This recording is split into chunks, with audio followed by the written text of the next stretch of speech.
Well, everybody doesn't win. And the sooner you wake up to that biology is ruthless, man, then you get a little fear in you. And when you get a little fear in you, you start listening. When you see your life and anytime there should be pain, you go, no, no, no, no. It was just how it was meant to be. No, look yourself in the mirror sometimes and go, you know why I'm not happy? It's because I didn't listen 10 years ago and I got in the wrong career. You know I'm not happy? Because I married the wrong damn person. It wasn't meant to happen. Yes, everything happens for a reason. You made a bad choice, but it didn't have to be that way. And the second you build up pain, and this, by the way, is not my opinion. If you talk to guys like Dr. David Buss, top 10 most cited psychologist in history, okay? He's one of my main mentors. He told me, I said, do adults change? Like, we do all this self-help videos and podcasts. I said, am I wasting my time? He goes, yeah, kind of. I said, why? He said, well, after 25, it's very hard to teach old dogs new tricks. Now, if you're over 25, before you get depressed, he told me, but I have good news for you, Ty. I said, what? He said, adults learn through massive trauma. So you will learn. You have to let in some trauma into your life. And that's rough, but no pain, no gain. Like if you are 100 pounds overweight and you want to be able to play basketball, here's my news for you.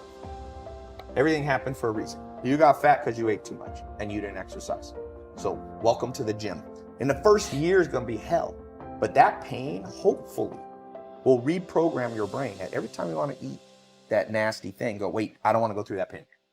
So I think one of the myths of society is we won't let pain in. We just excuse it all away. Like, no, that was meant to happen. Oh, you wasted 20 years of life and married the wrong person in the wrong career?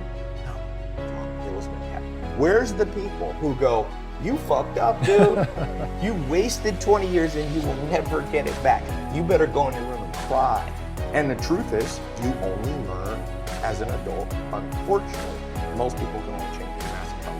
And it was fun. And I was lucky enough to sit next to Kobe Bryant for the last 3 games of his career. Not the very last one, but the 3 ones. So I sat at the end of the Lakers bench right next to him. One of his players, I won't say who, was having a bad game. Free throws, they're lined up, the whole stadium's quiet. Kobe Bryant yells out at him, he goes, dude, you suck. And he wasn't joking, okay? It was shocking to me. No one could hear it unless you're right next to him. But Kobe turned to Meta World Peace on test and sitting next to him. He goes, this positive reinforcement is people need to hear the truth. Ryan Kelly, he turned around and looked at Kobe, and I was so impressed. He said, I know.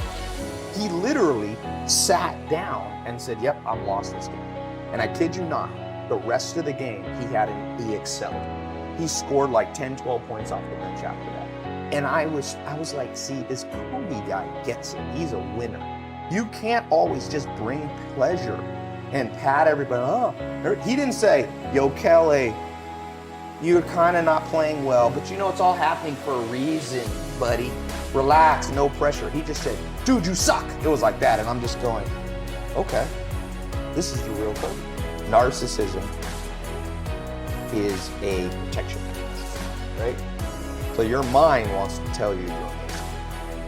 It makes you its bitch. You have to override that and go, you know what, I'm not that amazing. So let me go learn from amazing. If school system could find all the 14-year-olds and find out what they admire, right? It's the reason I show Lamborghini and Ferraris. I got a lot of young followers. And you know what 19-year-old guys like? Lamborghinis and Ferraris. So I show that part of my life because then they listen to the other stuff. So first you gotta lead by inspiration. This has been proven over. You cannot pound stuff into people's brain. People actually do the opposite. When parents tell their kids, you gotta read, nobody reads. But if I show a Lamborghini and Ferrari, which is the reward that people want, and then people go, how do you get it? I said, see all these books, I read them and put it, then people, I have more school kids reading books, I think, than anyone in history. I don't say that cocky. I'm telling you, it astounds me because all I had to do was put up a video with Lamborghinis.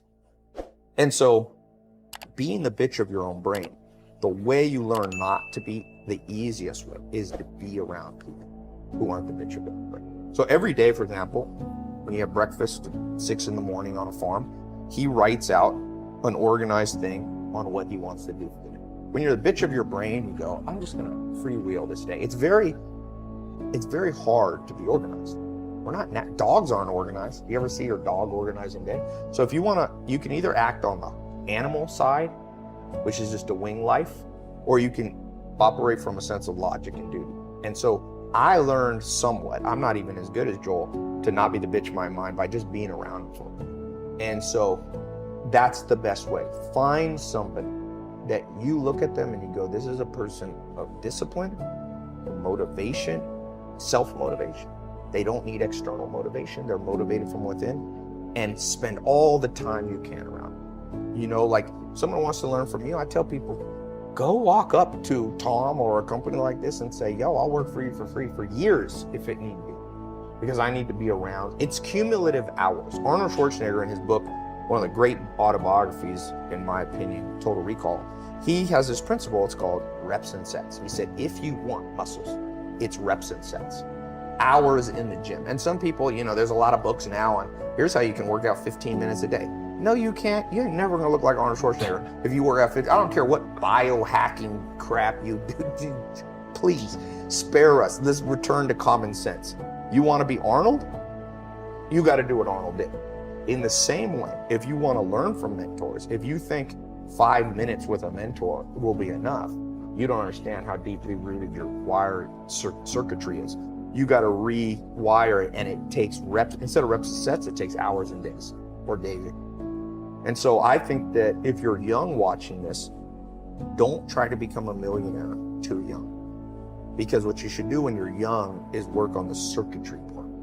And then the money will come. Alan Nation told me that. He said, Ty, don't try to become a millionaire in your 20s. And I didn't listen to him. And I wish I had. And luckily I kind of listened to him, but I should have listened more.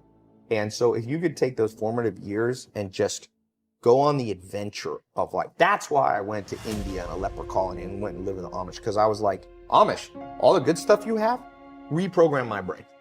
I'm sure on the narcissism score now, I score around 40 to 50, which isn't horrific, but isn't the best. Like and I guarantee you, if I hadn't gone to the Amish, I'd have been an 80 narcissist and my life would have sucked. But now at 40 is kind of an acceptable. 42 was the last test. So it took me 2.5 years, you know? And so I think even as an older person, man, my dream in life, even today, is to find some badass and trick them into spending like 8 hours a day with me for 3 days a week. And whenever I do, like I said, 45 minutes with Arnold Schwarzenegger, I was so motivated. I was talking about Dr. David Buss. There's this test called the Dark Triad test, which, again, anything important like this, nobody ever learned in school because schools are too stupid to take real powerful science and apply it to life. But the Dark Triad is a worldview barometer for everybody watching. You can take it.